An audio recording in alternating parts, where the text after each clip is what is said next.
Corona महामारी के चलते स्कूल कॉलेज सारे बंद चल रहे हैं।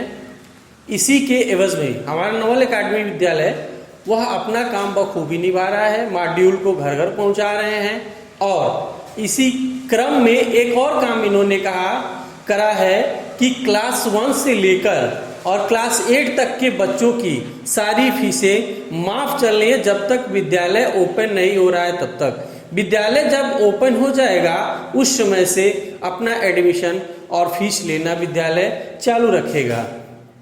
इसके पहले अप्रैल से अब तक के सारे फीस इन्होंने माफ कर रखा है।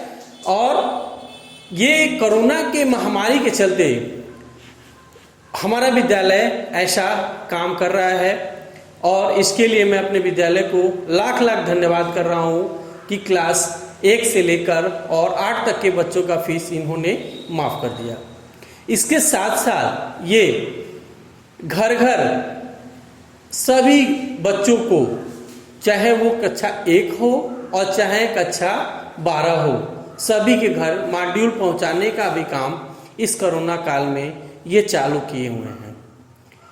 इनके इस संघर्ष को मैं सत सत प्रणाम कर रहा हूँ, सत सत नमन कर रहा हूँ।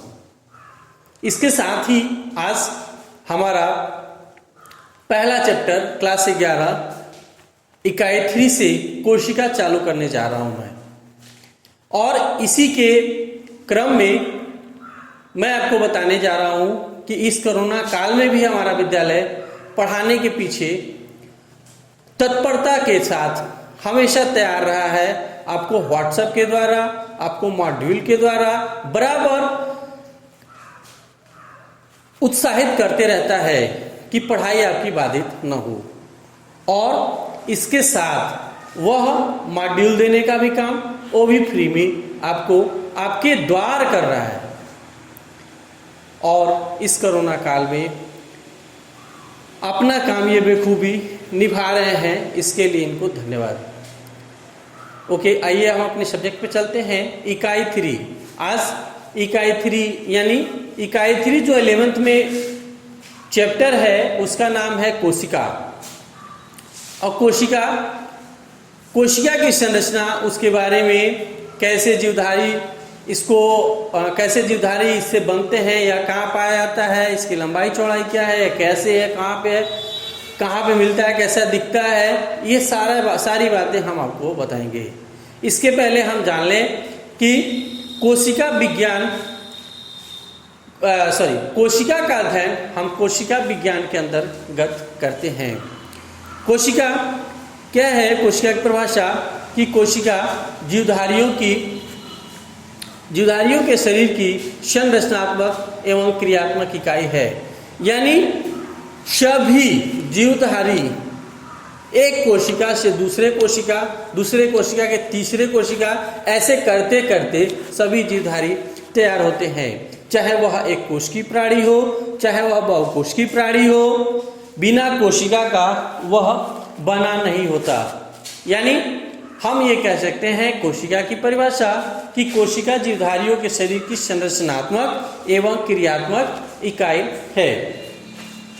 इसके संबंध में और हम आपको बता दें कि कोशिका विज्ञान के पिता रॉबर्ट हुक को कहा जाता है।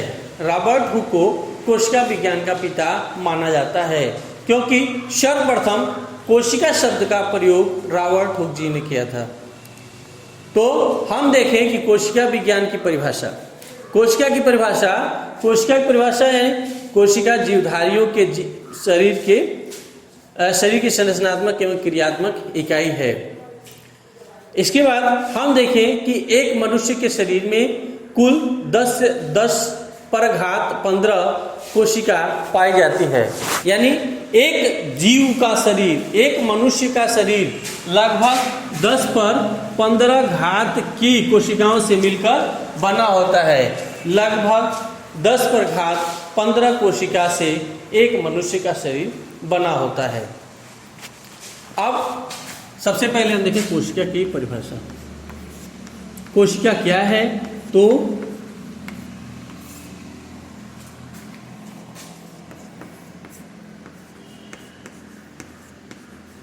आप 9th लेवल पे पढ़ चुके हैं, लेकिन हमें पुनः इसके बारे में बताना पड़ेगा आपको कि कोशिका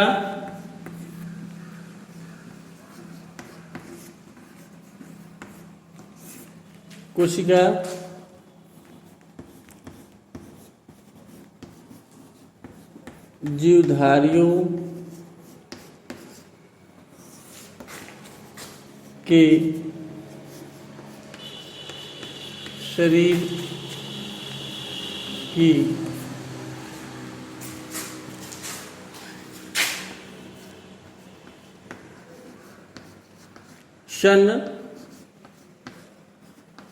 संरचनात्मक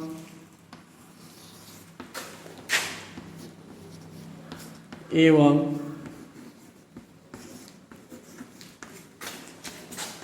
क्रियात्मक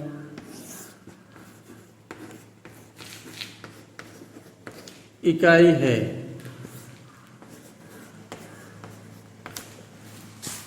ठीक है, यानी सभी जीवों का, जो जितने भी जीवधारी होते हैं, उनका शरीर कोशिका से मिलकर बना होता है। और एक मनुष्य के शरीर में लगभग 10 से 15 घात की संख्या में कोशिका पाई जाती है। अब इनके बारे में और हम देखें कि कोशिका का अध्ययन कोशिका विज्ञान के अंदर किया जाता है, बताई दिया आपको। तो सबसे पहले अब हम थोड़ा देखेंगे डिस्कवरी, यानी कोशिका की खोज। कोशिका की खोज कैसे हुई? कोशिका की खोज, सबसे पहले हम डिस्कवरी के बारे में जान लें कि कोशिका की खोज सर्वप्रथम रॉबर्ट हुक ने कार का टुकड़ा लिया और कार के टुकड़े को एक सूक्ष्मदर्शी के अंदर, जो हैंडमेड हाथ से बना हुआ सूक्ष्मदर्शी था, उससे देखा और कहा कि इसके अंतर्गत छत्ते के समान, मधुमक्खी के छत्ते के जैसा कोई आकार दिख रहा है। वो कहे कि ये कार का जो टुकड़ा है, इसके अंतर्गत हमें कुछ मधुमक्खी के छत्ते जैसा आकार दिख रहा है। उन्होंने कहा कि इसका नाम सेलुला कर देते हैं। बाद में उस सेलुला का नाम सेल पड़ा, यानी सेल शब्द का प्रयोग सर्वप्रथम रॉबर्ट हुक ने 1665 ईस्वी में किया। इन्होंने रॉबर्ट हुक ने सेल शब्द का प्रयोग अपने बुक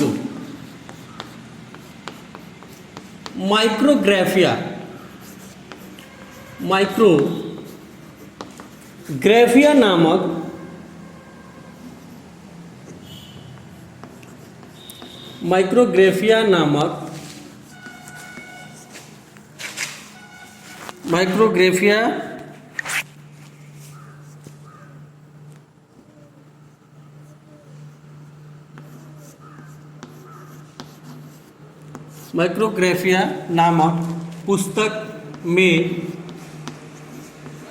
सेल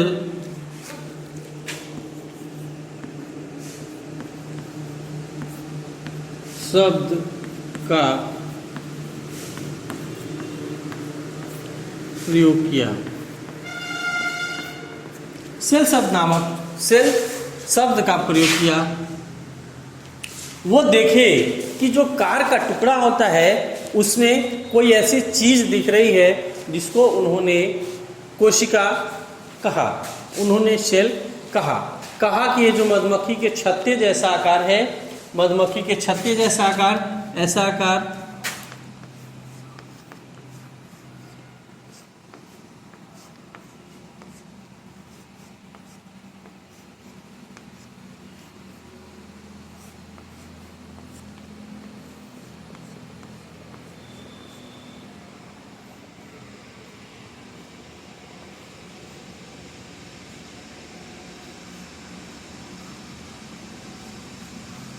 इस आकार को कहा इन्होंने कि ये मधुमक्खी के छत्ते जैसा आकार दिख रहा है। इसको कोष्ठ कहा और इस कोष्ठ का नाम दिया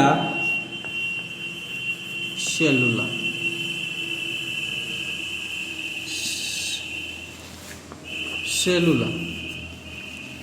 बाद में इसका नाम माइक्रोग्राफिया में सेल शब्द का प्रयोग किया गया। ठीक है, इसके बाद अब आता है कि थोड़ा हम देखें कि इन्होंने तो केवल देखा, लेकिन कौन से कोशिका को देखा इन्होंने नहीं बताया। लेकिन जो कार का टुकड़ा इन्होंने लिया था वह निर्जीव था। तो हम कह सकते हैं निर्जीव कोशिका की खोज रॉबर्ट हुक ने की। अब इसी में आता है कि एक वैज्ञानिक हुए लीवेनहॉक साहब, वो कहे कि साहब जरा सजीव कोशिका में भी ऐसा पाया जाता है क्या?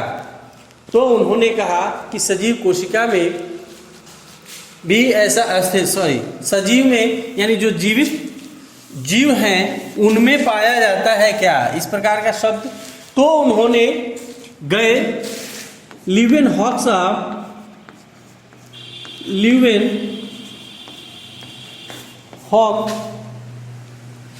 इनका पूरा नाम था एंटोनी वान लीवेनहॉक।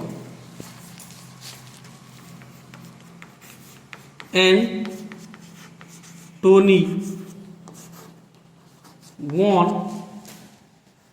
लीवेनहॉक ने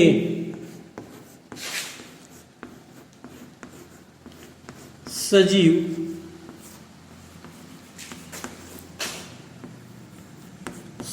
कोशिका की खोज की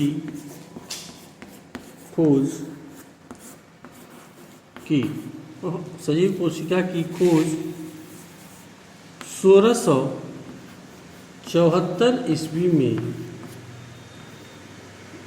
में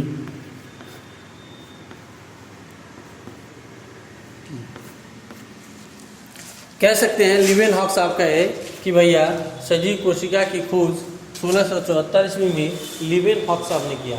कैसे किया? तो ये कहे कि भैया ठीक है, आप कह रहे हैं कि ये कोशिका दिख रही है, इसका मतलब सजीव में भी ये दिखेगा। तो वो उसको देखने के लिए पॉन्ड्स और तालाबों में, नदियों के किनारों जाकर छोटे छोटे जीवों को लाए और सूक्ष्मदर्शी के द्वारा देखा। उन्होंने कहा हाँ सर, सभी जीव कोशिका से मिलकर बने होते हैं, यानी इनके अंदर भी सेल पाया जाता है। अब इसके बाद आती है बात खोज की। अभी खोज ही है, तो इसके बाद आता है उसी समय जैकेरियस जॉनसन ने सूक्ष्मदर्शी को बनाया था। जैकेरियस जॉनसन, संयुक्त सूक्ष्मदर्शी को जैकेरियस जॉनसन ने बनाया।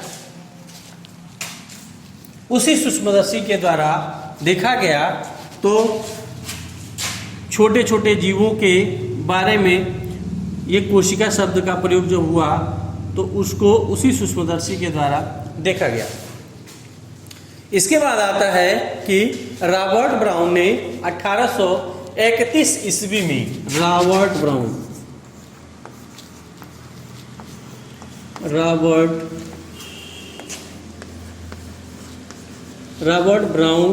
ने 1831 ईस्वी में रॉबर्ट ब्राउन ने 1831 ईस्वी में केंद्रक की खोज की। केंद्रक की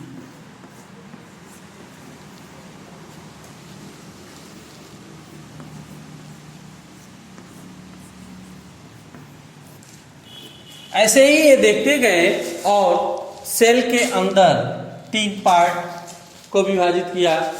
उसमें एक पार्ट ये भी है, केंद्रक भी है। उसके बाद आता है कि पुरकिंजे ने जीव द्रव्य की खोज की। पुरकिंजे ने जीव द्रव्य की खोज 1839 ईस्वी में की।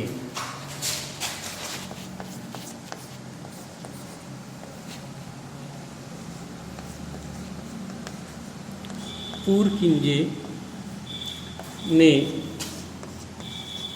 1839 ईस्वी में 1839 ईस्वी में जीव द्रव्य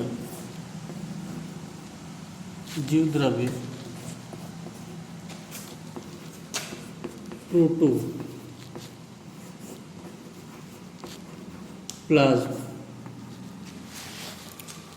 की खोज की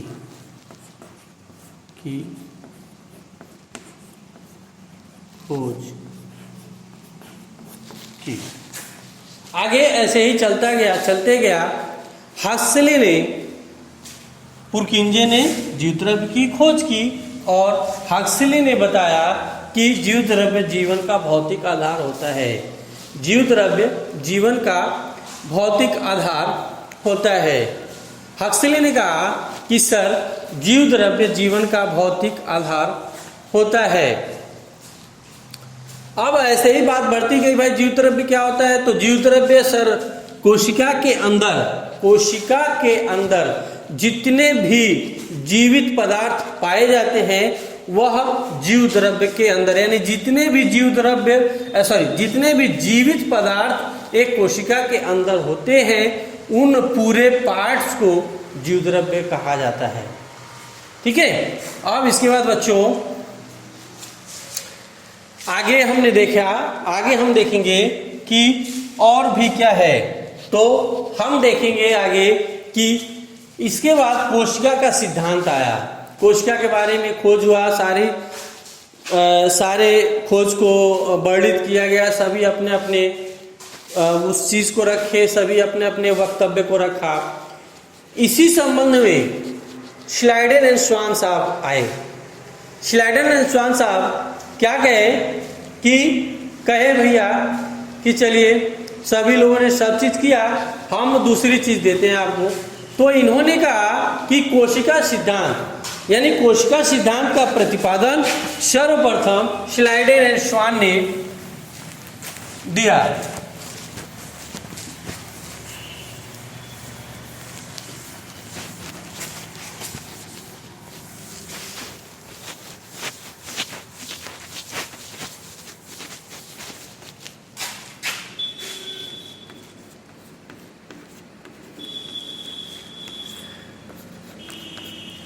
स्वीडन एवं स्वान ने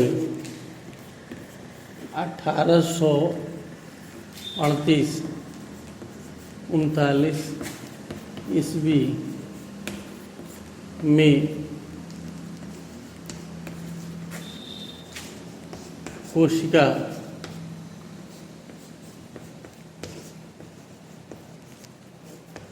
सिद्धांत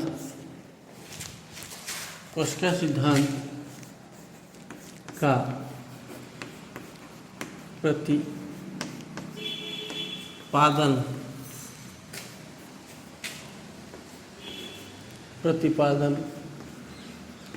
किया। कोशिका सिद्धांत का प्रतिपादन किया और इनको इसी सिद्धांत के आधार पर नोबेल प्राइज भी प्राप्त हुआ।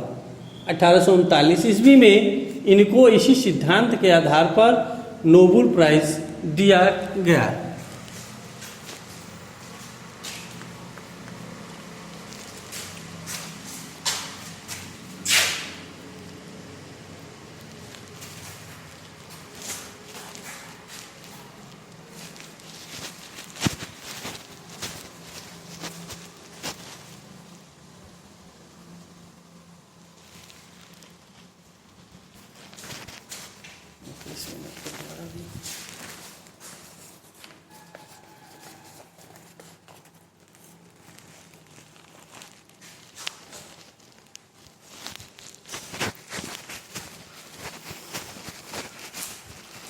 सॉरी बच्चों, थोड़ा देर के लिए डिस्टर्ब हुआ। इसी सिद्धांत को, इनके सिद्धांत को, स्लाइडर और स्वान के सिद्धांत को रुडोल्फ विर्को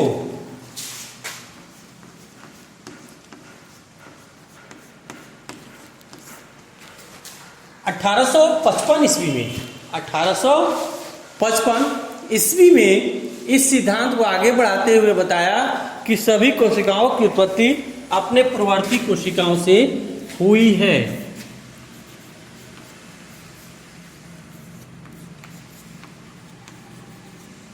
रुडोल्फ विर्चो ने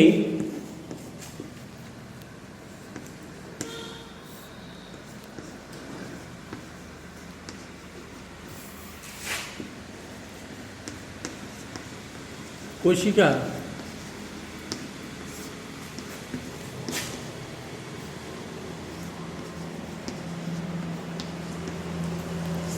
सिद्धांत को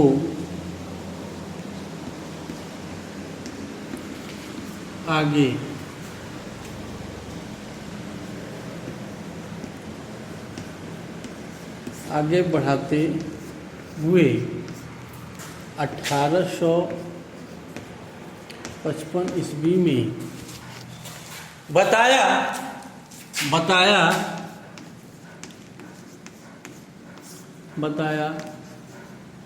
कि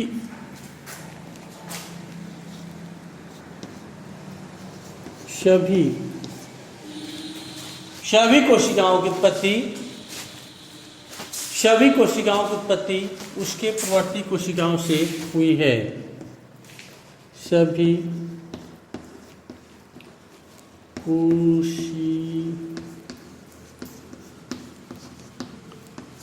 कोशिकाओं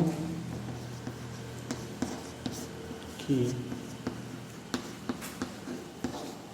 उत्पत्ति उसके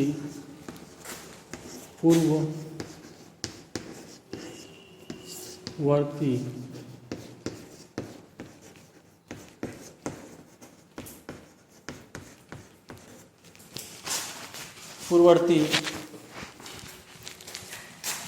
कोशिकाओं से होती है। ओमनीज सेलुला ई सेलुलाई। उन्होंने कहा ओमनी सेलुला ई सेलुलाई यानी सभी कोशिकाओं, जीवधारियों के सभी कोशिकाओं की उत्पत्ति उसके पूर्ववर्ती कोशिकाओं से होती है। और आगे हम देखेंगे कि नाल और रुस्का ने इलेक्ट्रॉन सूक्ष्मदर्शी की खोज की। नाल कोशिका के बारे में जानने के लिए नाल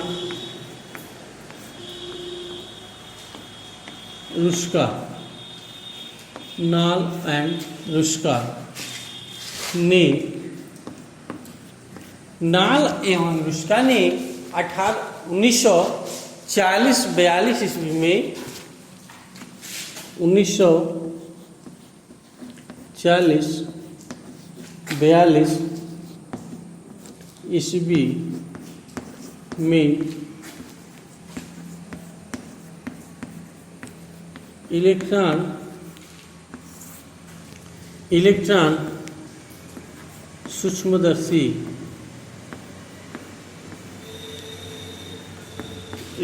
सूक्ष्मदर्शी की खोज की। इसके बाद आते हैं हैबरलैंड ने 1902 में बताया कि प्रत्येक पादप कोशिका में पूरे पादप का निर्माण होता है, निर्माण करने की क्षमता होती है। हैबरलैंड ने बताया 1902 में कि प्रत्येक पादप कोशिका में पूरे पादप निर्माण की क्षमता होती है, पूरे पादप निर्माण की क्षमता होती है। हैबरलैंड ने 1902 ईस्वी में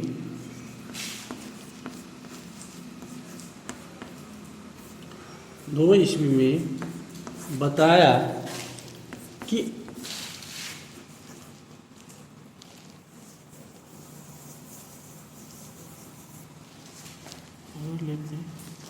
बताया कि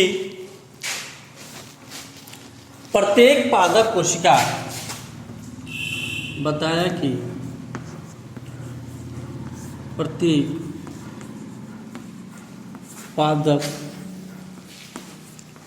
कोशिका, प्रत्येक पादप कोशिका, प्रत्येक पादप कोशिका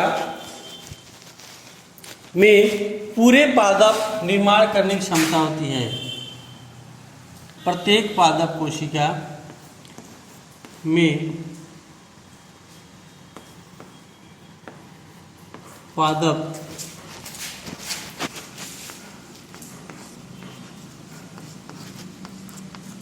पादप निर्माण की क्षमता, पादप निर्माण की क्षमता होती है। इसके साथ ही अब हम देखेंगे कि कोशिकावाद या कोशिका सिद्धांत क्या होता है। तो कुछ डिस्कवरी आपको मैंने बताया कि कैसे कैसे लोगों ने कोशिका के बारे में बताया और उसकी उत्पत्ति कैसे हुई, कैसे सूक्ष्मदर्शी खोज हुई, कैसे क्या हुआ। अब हम देखेंगे कि जो स्लाइडेन एंड स्वान ने कोशिका सिद्धांत को प्रतिपादित किया उसमें क्या बताए, वह कोशिका सिद्धांत के बारे में क्या बताए। अब हम देखेंगे कोशिका सिद्धांत क्या होता है, यानी कोशिकावाद, सेल थ्योरी। कोशिका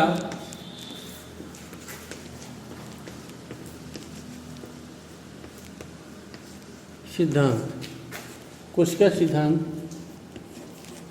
cell theory. Cell theory Schleiden and Swann के द्वारा प्रस्तुत किया हुआ था। अब उन्होंने क्या कहा, स्लाइडेन एंड स्वान ने क्या कहा कि सभी जीवों का शरीर एक से अधिक कोशिकाओं से मिलकर बना होता है।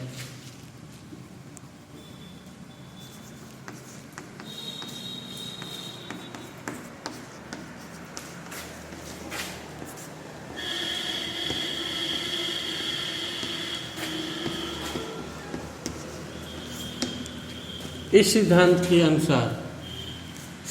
अनुसार पहला क्या कहा, स्लाइडेन एंड स्वान ने क्या बताया, कहा कि सभी जीवों का शरीर एक या एक से अधिक कोशिकाओं से मिलकर बना होता है।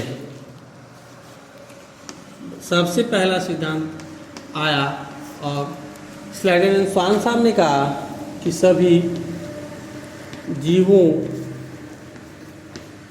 का शरीर एक या एक से